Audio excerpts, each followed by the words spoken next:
Popolo della Ridda, la scorsa settimana è arrivata in maniera tragicamente puntuale la notizia dell'uccisione di Salwan Momika, un iracheno residente in Svezia particolarmente attivo in rete che aveva suscitato scalpore e rabbia nella umma islamica per via delle sue iniziative, caratterizzate da lui che bruciava una copia del Corano. Ho parlato di tragica puntualità per via del fatto che il tutto sia avvenuto in Svezia, paese ormai consegnato alla sottomissione. Altrettanto tragico è il disinteresse dei media generalisti, che probabilmente possono rifugiarsi nell'alibi più stronzo e idiota che ci sia, ovvero quello del se l'è cercata. Altrettanto comodo e non meno idiota è l'altro alibi, quello del tutte le religioni, presente regolarmente sulle pagine di chi fa il compitino, un alibi che ormai annebbia in maniera irreversibile la mente degli hooligans ateisti presenti in rete. Altri colleghi hooligans ateisti hanno bellamente ignorato l'accaduto, ma alla fine è meglio così, è meglio non fare qualcosa che poi alla fine viene fatto inesorabilmente con i piedi. Tra l'altro ricordiamo per la cronaca che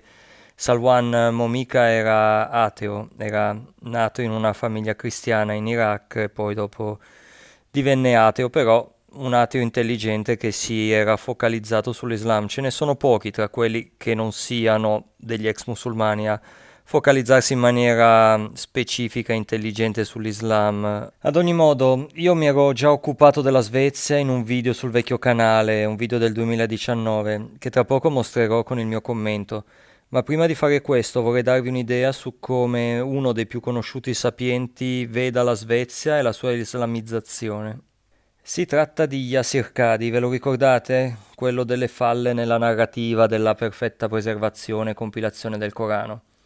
Ecco, in un filmato di circa un anno fa, siamo a marzo 2024, lui cita Salwan Momika, non lo cita per nome ma parla di quello che in Svezia bruciava il Corano e in qualche modo emette una sorta di... ecco, lascio che siate voi a decidere. Because these cities are much smaller than Dallas and whatnot. Stockholm is less than 1 million. Right? And in Stockholm, if you have 10% Muslim, I was in the city of Malmö. Malmö is spelled with an O, but it's pronounced Malmö. And they said that if the Swedish population maintains its negative and the Muslim population maintains, Muslims have, mashallah, the average of what, 5, 6, 7 kids, right? The average, mashallah, that's her secret weapon, I say. Mashallah, that's her secret weapon, I say. That the prediction is, this is the halal secret weapon, guys, huh? So nobody take the video and miss it. Halal secret weapon. Halal secret weapon. It's not our fault we have more kids, guys. You want to do whatever you want to do. It's all halal, alhamdulillah. So if the projection continues, I was told by one of the local counselors there that within one generation, it is very likely that this city will almost be half Muslim. Because this city is just not there. The locals are not reproducing. It's not our fault. I mean, it's not, I don't know why they're getting irritated at us. It's not our fault we're having kids, right? So it's not even, so the point is what's going to happen to the majority? Now, finish off on this negative note. You know the Swedish Quran burning. You're hearing this happening, right? I passed by the place where the guy did it. And he did it in a district of Malmö that is 90% Muslim. Everywhere you see hijabis and thobes and beer, the whole city, you're like, where am I? Every falafel shop, is over there. Every shawarma, everything is over there. And you're like, am I in Sweden or I'm in Baghdad or Damascus? Where am I? The entire, subdivision is Muslim. So what's going to happen? This far right guy is going to say, what's going on here? Right? And so he literally stood smack in the middle. They showed me, I saw the video footage a few weeks or months ago. They showed me that exact location. It's literally in front of all the, apartment complexes of the Muslim community there. He wants to provoke. What's going to happen? And again, it's awkward to say this, but what do you think is going to happen? What do you think they're going to do when this person comes and burns the Quran in front of them? So obviously, the police had to be called. You understand, but he wants this. And he's willing to die He's willing to die because he thinks this is how I'm going to send the message to the people that they need to wake up here.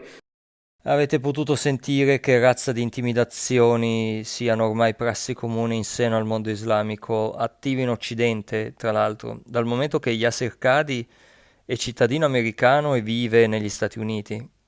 Ma passiamo ora al filmato della Svezia, di cui vi parlavo poco fa.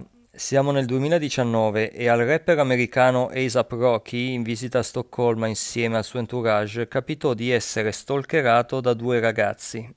Qui in questo video Justin Wilson descrive il filmato per noi. Il video inizia con una colluttazione che io ho oscurato perché sul vecchio canale questo filmato venne al tempo buttato giù da YouTube. Comunque sia, prestate bene attenzione a quello che avviene prima della colluttazione perché è molto importante.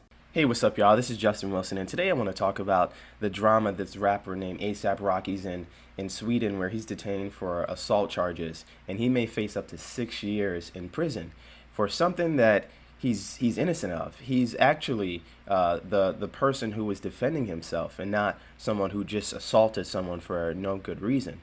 See, when you look at this video right here, it comes across as though he is like the bad guy, that him and his crew went into while they're jumping him. It's like they're just being thugs and they're just being super aggressive and unnecessary. But no, when you look at the greater context that he presented from his Instagram video, you can see that they were justified, and it explained a whole much more than I think what Sweden wanted to reveal. So for example, here, this is from their point of view. I'm not sure who's recording, but someone is recording A$AP Rocky and his entourage, and this is hold on, this is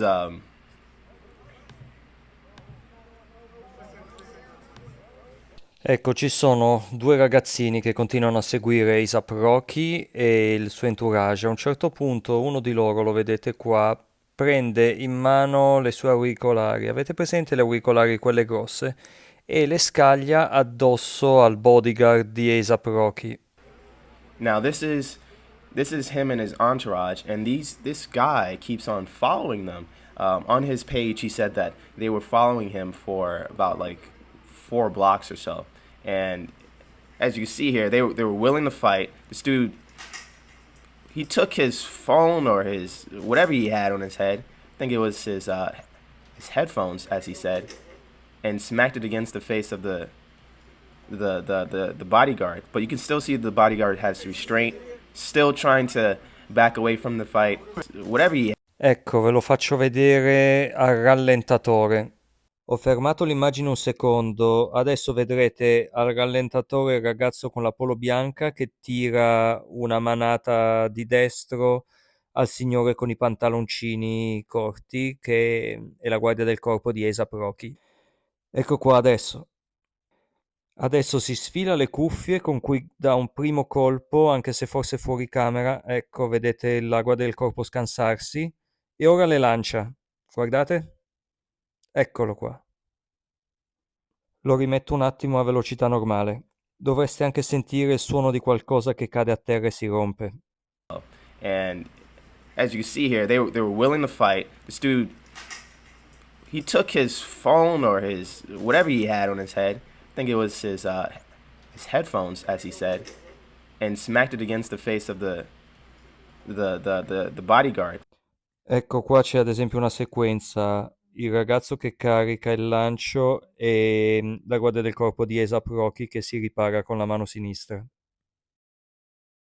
Ecco, vedete qua al collo aveva le cuffie poco prima. Still trying to back away from the fight and walk the other way. They keep on trying to like tell him like back away. My headphone, he's fucking my headphone. I want my headphone. Ecco, adesso avete sentito, parla delle sue cuffie perché utilizza quel pretesto per rompere i coglioni e praticamente continuare a seguire il gruppo. Non si capisce se siano capitati in una no-go zone, in una zona in cui non dovevano andare, o se effettivamente quei due ragazzetti, non so di che origine siano, evidentemente avessero in mente di superare una qualche prova o dover mostrare qualcosa, dimostrare qualcosa alla loro gang. And look how calm ASAP is. He's trying to de-escalate it. And what this does, it makes you question, like, are Swedish men like this? Hey, stop. Why you stop? He fucked with my iPhone. So obviously this recorder this person who's recording is a woman.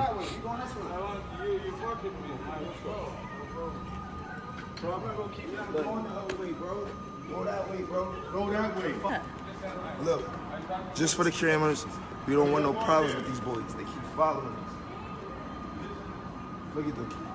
They keep following us. So they're going after the bodyguard right now.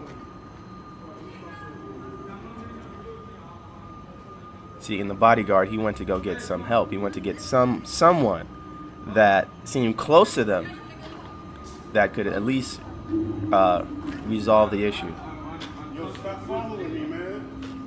E adesso sono presenti due ragazze musulmane. Attenzione, c'è una frase che la ragazza adesso dirà che è piuttosto importante. Now, I think this is the most important part right here. This explains almost everything, like why this is. We don't even know him. So tell him to leave us alone. Go somewhere. Go that way, bro, before you get hurt. We don't want to hurt y'all. Go that Now, way. pay attention. For real, look. Go that way, bro. Go that way, bro. Now, obviously, these girls are Muslim. No, don't tell them nothing. You hear that? Hold on. Fatima dice al gruppo di qualificarsi ai due ragazzetti in maniera che questi possano lasciarli andare, e uno di loro, uno di quelli del gruppo, dice no, noi non siamo tenuti a dirgli niente. Sembra quasi una sorta di pedaggio. Tra l'altro uno di questi appunto ha usato il fatto degli auricolari come pretesto, li ha rotti lui, li ha lanciati lui e poi chiede di farsi pagare. Una sorta di jizya. See, these girls are Muslim. No, don't tell them nothing. You hear that? Hold on. Tell him to go ahead. Tell him to stop following. Yo, bro, what you doing, bro? Yo, go somewhere, man. E adesso avete appena sentito la guardia del corpo, questo omone disperato che gli dice andate da un'altra parte, dai. These guys touch you? Yeah, we don't even No, know. they're just They following. keep touching us and following us. This other guy, Yeah. he slapped my ass and my girlfriend's ass. Ecco, ora vedete i due stronzetti che tornano a rompere i coglioni e poi credo che il tutto finisca nelle palate che si vedono all'inizio di questo filmato. So that's where it ends right there, where someone says, yeah, he touched my butt and he also touched my friend's butt, which gives it away and it explains what's going on. Because, see, what I noticed on his Instagram when he posted this, a lot of people were saying this does not represent Sweden. This is not like Swedish men. These are the migrants, which became more obvious when those two young, I guess, Muslim women came out and started speaking, I guess, the language that they are accustomed to. And the thing that made sense is when she translated from him, because I don't understand whatever language he speaks, Farsi or whatever. She said, "Why don't you just tell them where you're from, and that would just resolve everything," as if they had to let them know, hey, these are the people that's walking in my neighborhood. Like they were acting like bodyguards to their neighborhood, which proves that this is one of those situations where a group of people or someone walked into what they call a no-go zone, where Muslims take over a territory and say this is like a Shaaria territory, and if anyone passed through, we're gonna like I guess harass them. We're gonna tell them to live by Sharia rules. Tell them, you gotta dress up or do whatever. And when they feel like they have a territory, they think that they can boss anyone around. They think they could try to pressure people to live by their Sharia rules. That's why you notice that these women, they have hijabs. Quest'immagine è stata scattata in Inghilterra. Qui vedete un convertito inglese, Jordan Horner si chiama, ed era un convertito che era finito nei guai perché aveva partecipato a una di quelle ronde islamiche e era uno di quelli che aveva tappezzato un quartiere con tutti questi adesivi che avvertivano che quella zona era una zona in cui vigeva la Shaaria. L'analisi di Justin Wilson va avanti ed è molto interessante, dice cose assolutamente giuste. You notice that these women, they have, hijabs, and Islam, they believe that if a woman doesn't cover up, wearing a hijab or a burqa to cover her face so that she won't look too appealing, if she doesn't do that, then that is inviting men to lust after them or therefore rape them in some way, molest them. That's why they put on the burqa. And when they see American, or let's say Western women in general, when they see these women, dress in just like maybe mini skirts or form-fitting clothes, wearing nice makeup, or just looking appealing or whatever, they think that's an invitation to be touched or to be raped or to be molested or whatever. So they feel like, Western women are prostitutes. They think that they are just whores, so therefore they should get, kind of just the disrespect that you would have for a prostitute. So in their mindset, they think that if they treat women this way, whoever comes into their no-go zone, or just in general, if they come in path with these people, they feel like it is their duty to touch them, to grab them, to teach them a lesson that if you dress this way, you're going to receive this treatment. So if you don't want to receive this treatment, you should wear the hijab, you should wear the burqa, and you're going to be safe from our, assaults. That's how they think. A lot of them, not all, probably like the vast majority may not come out thinking that, can come out saying that, I should say, but a good chunk of them come out thinking this way because of the ideology of Islam. Questo contributo non l'ho messo io, l'aveva messo Justin Wilson, io mi sono limitato a mettere il riferimento coranico in alto e chiaramente la traduzione, e qui c'è Zakir Naik che spiega papale la valenza del velo islamico, come già avevo descritto nel video apposito, e l'unica cosa è che ammorbidirà il verbo che aggredite nell'originale in Arabic, mentre lui dice molestate, però ascoltate bene. O Prophet, tell your wives and your daughters and the believing women that when they go abroad, they should put on the cloak, they should put on the jilbab, so that they shall be recognized and it will prevent them from being molested. Quran says hijab has been prescribed for the women so that they shall be recognized and it will prevent them from being molested. There is a ruffian who's waiting for a catch, who's waiting to tease a girl. I'm asking the question, which girl will it tease? Will it tease the girl wearing the Islamic hijab, or will it tease the girl wearing the Western clothes, the mini skirts or short? Which girl will it tease? Which girl? But natural, the girl wearing the Western clothes, the mini skirts or short. If you're inviting, then you'll receive. If you're inviting, then you'll receive. Avete sentito bene, ha detto la verità secondo quello che è questo modo di pensare e di agire. L'analisi di Justin ora andrà avanti e dirà una cosa importantissima, la determinazione. What I noticed is on his Instagram, he kept on saying these guys were on drugs. No, these guys were not on drugs. As you can see in their face, they had this determination that was clear. They knew what they were doing. They were trying to be manipulative, talking about, give you my headphones. You broke my headphones, even though they're the ones that smashed it on the face of the bodyguard. They were obviously trying to get something out of this fight, and they were not like drunk. What they were on really was Islam. They were not on drugs. They were on Islam, and this is why they were acting this way.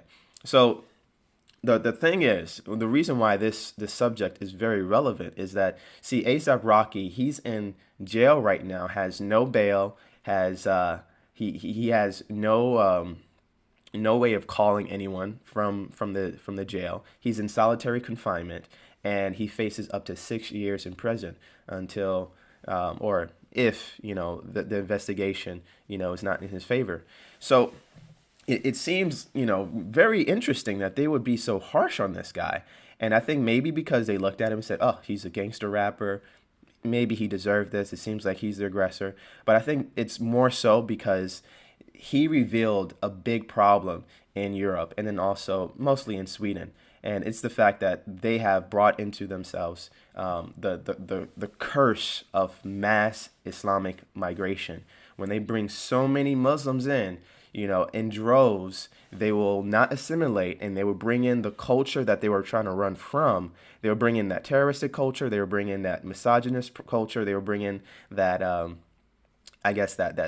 Shaaria culture into their Western culture and try to, invade and take over the country. And it's being noticed because now, since they have come, in droves since like 2015, the rape incidents have just went sky high. It brought Sweden the name, the rape capital of the world, where they're actually competing with many of the third world countries in Africa. And I think they're like second place to them. But as far as like the first world, yeah, they take the title. And it reflects badly on the politicians because they have been calling people racist for even criticizing the migrants. And if someone says, yeah, it was a migrant, yeah, it was a Muslim guy, it was this or that person who was not from Sweden, then that person may get doxxed. He may actually lose his job. A lot of people feel too nervous to say anything because it's too politically incorrect to even state the facts of the matter, because it shows by, I guess, the statistics of who's committing all the crimes. It shows that the migrants are bringing in the crime, and that Sweden is not safe anymore. It's not as it used to be, the safest country that you can live in the world. But now it's too dangerous for women to walk alone in that country. So what he did, A$AP Rocky did unintentionally, he walked into a hornet's nest, and he showed the danger that's in Sweden, and he made it obvious, not to just right wingers, but to his fan base, who I would assume are mostly left wingers. I mean, let me just consider, just say the Black Twitter, for example. The black people who support him online. They're talking about free Rocky. They're saying this is injustice. This is so wrong.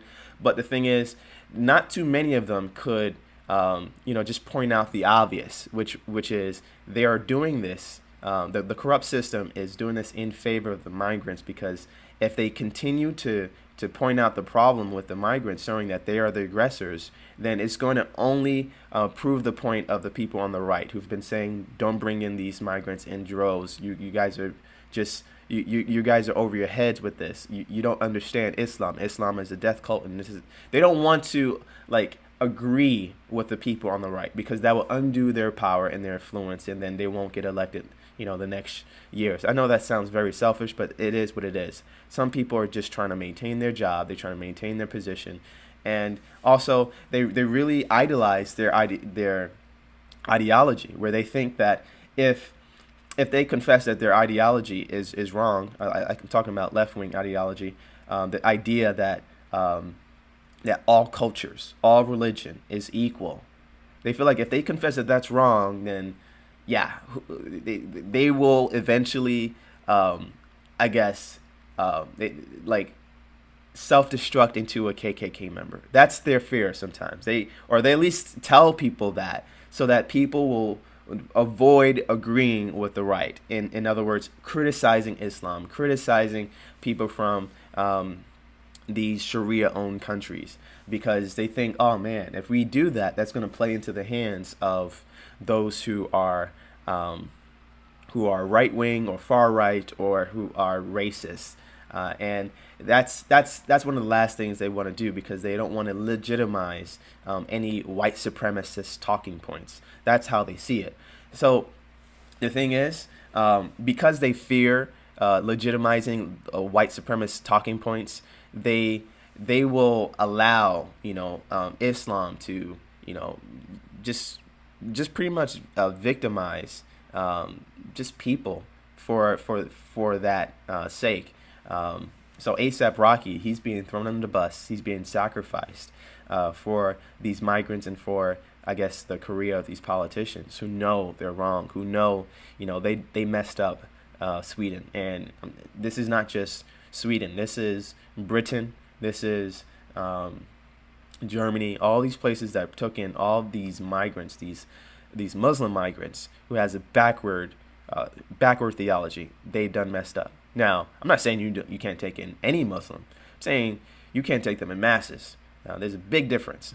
You can take them, every few thousand or so here and there, because they will feel pressure to assimilate.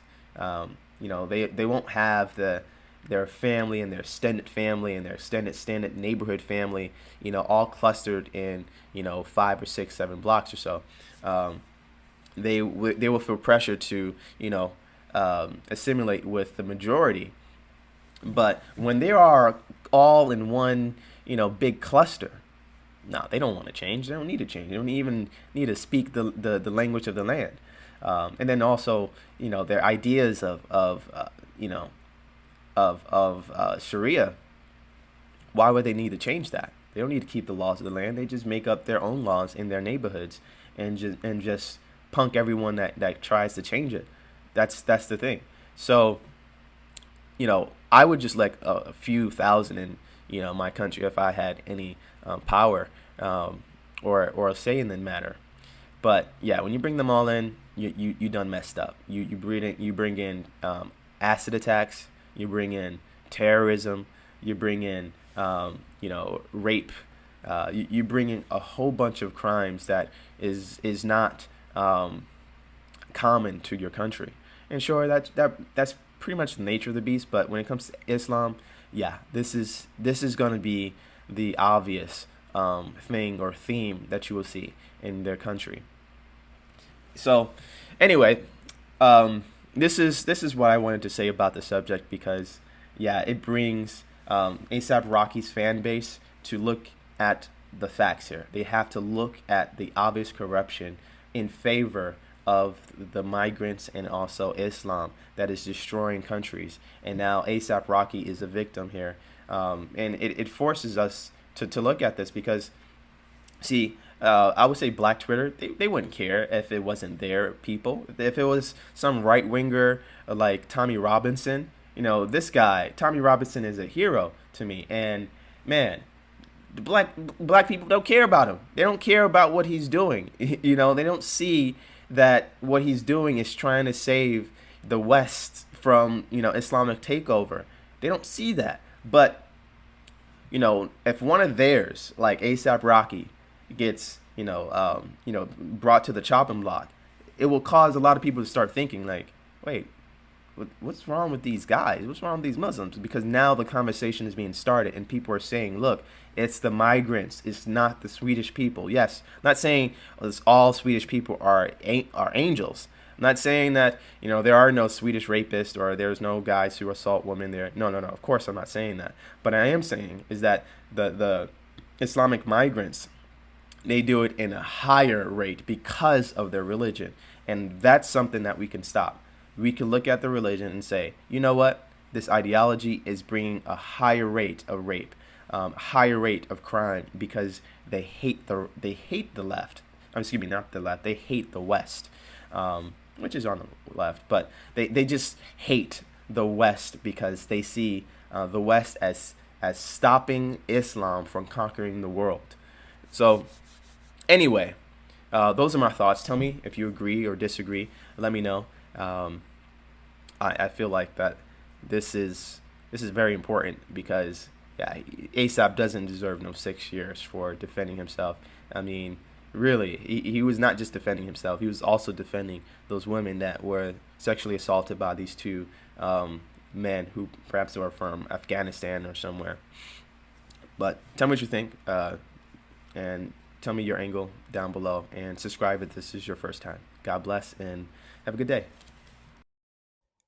Non ho più interrotto l'analisi di Justin perché è semplicemente impeccabile e ha praticamente toccato tutti i tasti da toccare. La vicenda di A$AP Rocky si concluse con la sua scarcerazione, il suo ritorno negli Stati Uniti dopo un periodo di braccio di ferro diplomatico tra gli Stati Uniti e la Svezia, e così A$AP Rocky riuscì a evitare la condanna a 6 anni di reclusione per aggressione. Mi ha colpito il fatto che diversi svedesi fossero intervenuti per spiegare che le persone coinvolte non fossero degli svedesi. Non so onestamente chi sia messo peggio tra la Svezia e il Regno Unito, scusate, il Califfato Unito di Gran Bretagna. Probabilmente si potrebbe fare testa o croce per stabilirlo, tanto c'è poca differenza. Mi raccomando, non fatemi chiudere il canale nei commenti, i commenti che non possono essere approvati non vengono approvati. Esprimete la vostra legittima avversione. E così si conclude questo remake. Ho una lista di video che voglio fare che è piuttosto lunga. Alcuni video saranno decisivi, tra cui un colossal, un video di quelli mai visti come concezione, un video che unirà perfettamente didattica e intrattenimento, un qualcosa di pazzesco. Vi lascio sempre un po' di video qua in alto, sinistra, destra, pulsantino per l'iscrizione. Come sempre, viva la fitna e alla prossima!